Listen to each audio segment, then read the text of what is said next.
G'day little nippers and welcome to the show!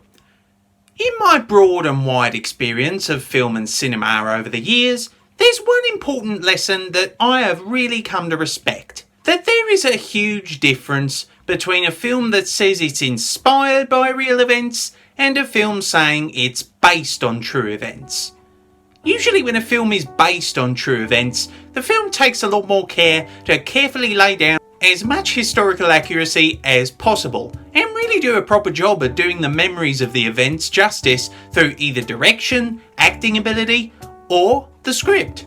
Or God forbid, all three. When a film says it's inspired by true events, you can pretty much put down the entire film as fictional, as the quote, true events are nothing more than footnotes to act as a loose plot reference or story progression to fit the director's vision.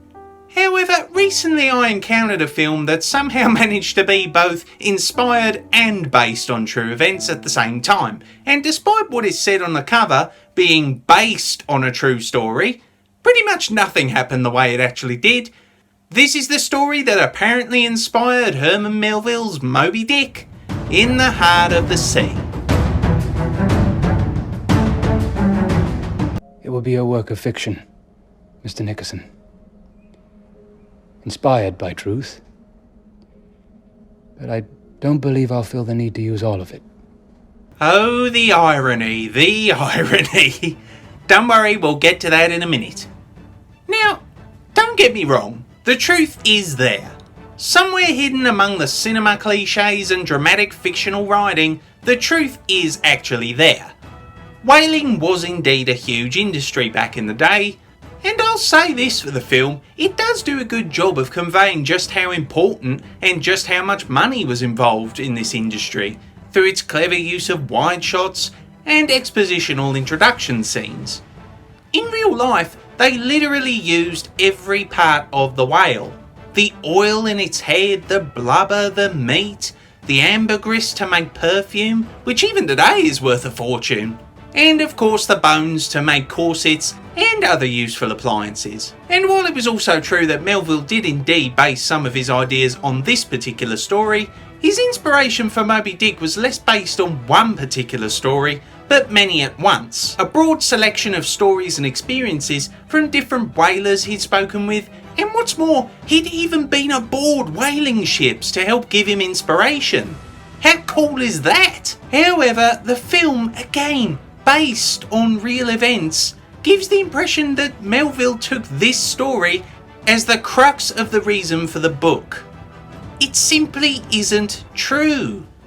None of what you see Melville doing in this whole movie actually happened. It will be a work of fiction. I could spend hours talking about all the historical inaccuracies in this film, from the setting and the ages of the real-life main characters, to apparently discovering oil in America 9 years early. I heard a man from Pennsylvania drilled a hole in the ground recently. I found oil. That can't be true. I heard it too. You are a liar! No, I'm not! The bizarre reason they made the real-life character of Tom Nickerson some old reclusive old man ashamed of his past, which in real life he really wasn't. In reality, he was back to whaling within a few months and just kind of, got over his traumatic experience like a boss. I could spend a further few hours saying as this whole film progressed, that didn't happen, that didn't happen, that didn't happen.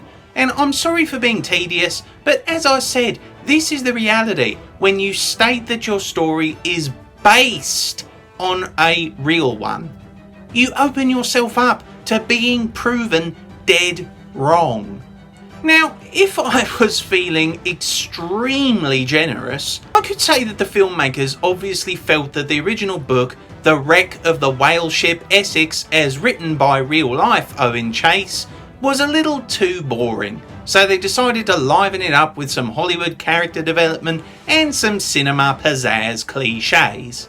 However, when this many historical accuracies are missed, and this many creative liberties are taken with real people and real experiences, I honestly don't want to. It will be a work of fiction, Mr. Nickerson, inspired by truth, but I don't believe I'll feel the need to use all of it. That line is so ironic in this film, it's almost funny. Everything in this film relating to Herman Melville is nothing but fictional.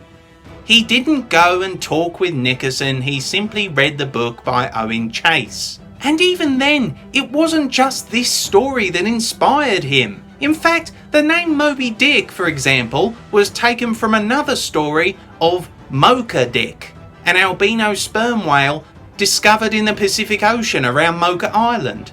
So I guess you think after me ripping on this film, I expect you think I'm going to give it a thumbs down.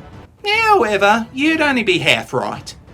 Believe it or not, this film does have quite a few saving graces. First, there's the acting. My God, the acting is sublime.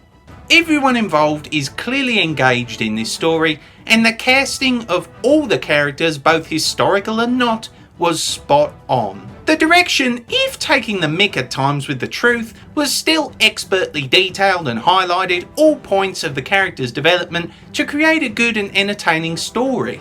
And if that's all it was, I'd be fine with it. Heck, it's a fantastic fictional dramatisation of Chase's historical encounter with the whale that sunk the Essex. However, where this film goes down for me is that simple phrase, based on true events.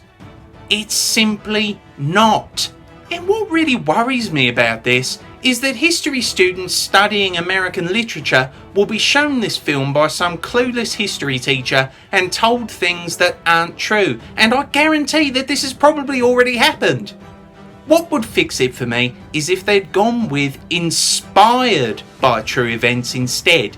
Then I would have been a little bit more happy with it, as the creative freedoms wouldn't have been so constrained and would have been freer to take such liberties as mixing up the dates and even the characters. Overall, this film's dramatic recreation of Owen Chase's real-life story was a pretty intriguing journey. In terms of creating a cinematic path for the characters and the creative liberties for the purposes of cinema, they were at the very least tolerable. And I say again, if the film had simply said it was inspired by true events and cut Melville out of the film completely, it would have been even better. However, oversimplifying Herman Melville's involvement in this film's story was a huge mistake for me. If it had to have Melville in it at all, surely it would have been better to have him recreate his own story in his head as he wrote Moby Dick, while at the same time reading Owen Chase's real-life recollection. Unfortunately, involving two different stories at the same time challenged the fact that this flick simply wasn't based on true events. I score this film 5 out of 10 Croc points.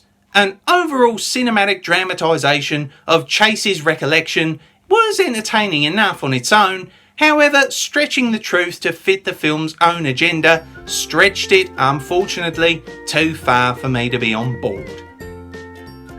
Take care, little nippers. Be sure to like, subscribe, follow me on Twitter, and, if you can, support me on Patreon. See you in a while, crocodiles!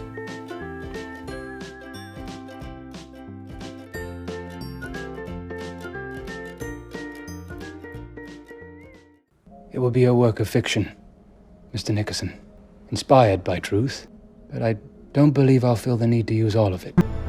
That's what you call ironic.